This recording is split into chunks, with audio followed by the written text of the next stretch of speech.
Penanganan korban banjir termasuk pencarian korban dan juga pengungsian terus dilakukan hampir sepekan setelah bencana. Lalu bagaimana kondisi pengungsi hingga saat ini? Sudah ada tim jurnalis Kompas TV, Rizka Devi dan juga juru kamera Nova Misdiayanti di salah satu lokasi pengungsian di Pidijaya Aceh dan rekan Rio Johannes di Padang, Sumatera Barat. Namun kita sapa rekan Rizka Devi di Aceh terlebih dahulu. Rizka, untuk saat ini seperti apa kondisi warga yang mengungsi, lalu seperti apa bantuan yang telah disalurkan bagi warga? Apakah telah terpenuhi?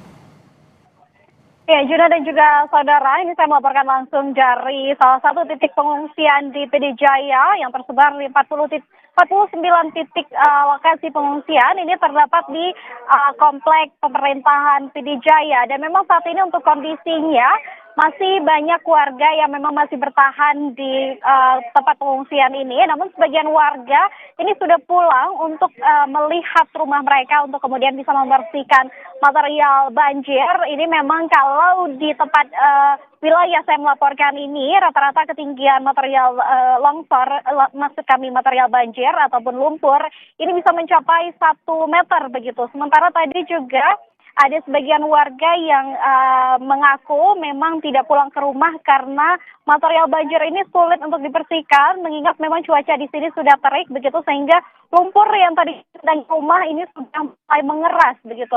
Sementara untuk kondisi terkini di kampung pengungsian ini memang logistik sudah tiba sejak beberapa hari yang lalu, dan memang untuk bantuan ini tiba secara bertahap, baik untuk bantuan makanan, kemudian obat-obatan dan juga pakaian begitu.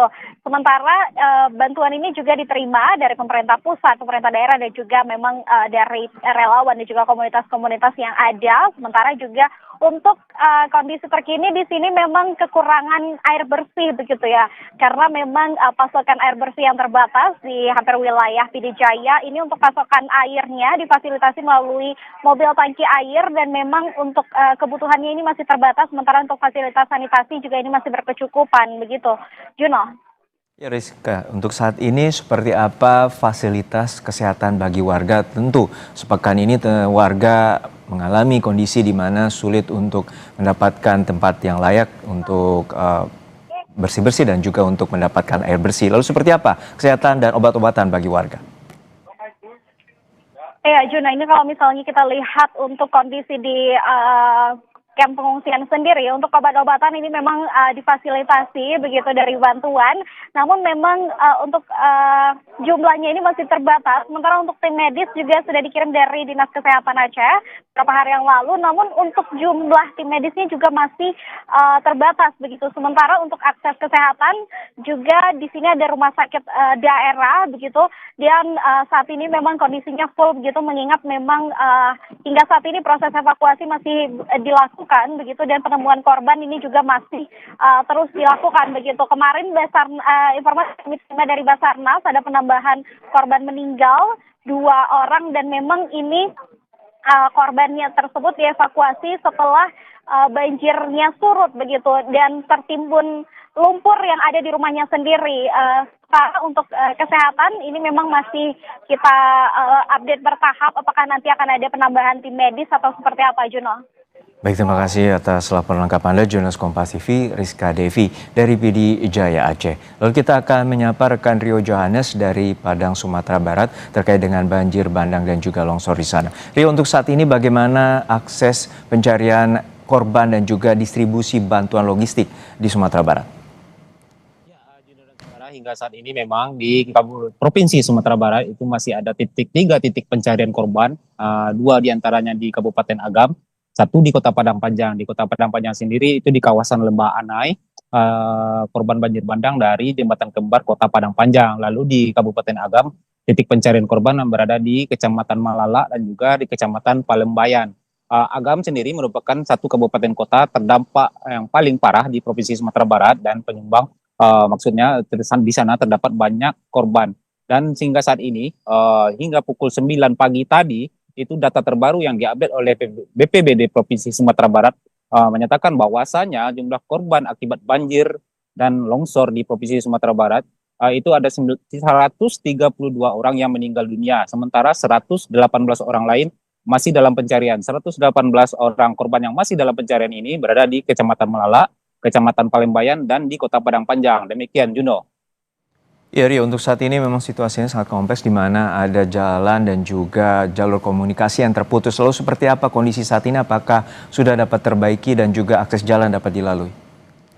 Ya, untuk akses jalan hingga kemarin sore itu ada 10 titik yang kawasan terdampak yang masih belum bisa diakses oleh tim SAR gabungan. Namun dari pagi tadi saya koordinasi dengan posko darurat di Provinsi Sumatera Barat menyatakan dari 10 daerah kawasan terdampak itu menyisakan 2 kawasan lagi yang masih belum bisa diakses, yaitu di Kabupaten Agam.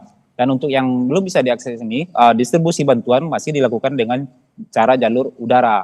Dan juga ada beberapa kawasan di Kabupaten Pasaman Barat itu memang untuk lebih cepatnya penyaluran bantuan dilakukan melalui jalur laut. Untuk akses jalan utama di Sumatera Barat ini, yang sampai saat ini, yang masih belum bisa diakses itu adalah jalur yang menghubungkan antara Kota Padang dengan Kota Padang Panjang, itu jalur lintas nasional. Dan memang Badan Jalan Nasional sudah melakukan peninjauan ke lokasi dan menargetkan jika dimulai pengerjaannya bisa selesai paling cepat dalam 1 pekan, jalur jalan itu sudah bisa kembali dilalui secara normal.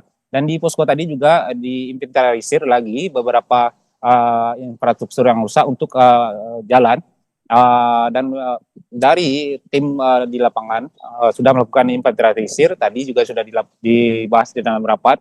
Ada beberapa jembatan yang memang harus segera diperbaiki, atau nantinya tim gabungan berencana akan memasang jembatan Bailey di sana untuk akses distribusi bantuan agar lebih baik ke daerah-daerah terdampak. Demikian, Juno.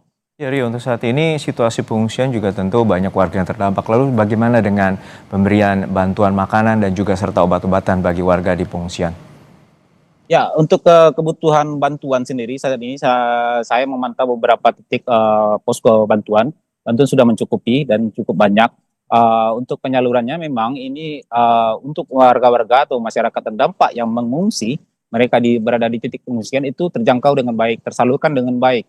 Baik itu kebutuhan makanannya, pakaiannya, dan kebutuhan pribadi lain seperti sabun mandi, gosok gigi. Sementara untuk warga, ada sebagian warga terdampak yang memang tidak tinggal atau menginap di pengungsian. Mereka lebih memilih untuk mengungsi di rumah sanak famili, dan lalu ketika pagi mereka datang kembali ke rumah yang terdampak membersihkan. Nah, inilah yang luput dari bantuan.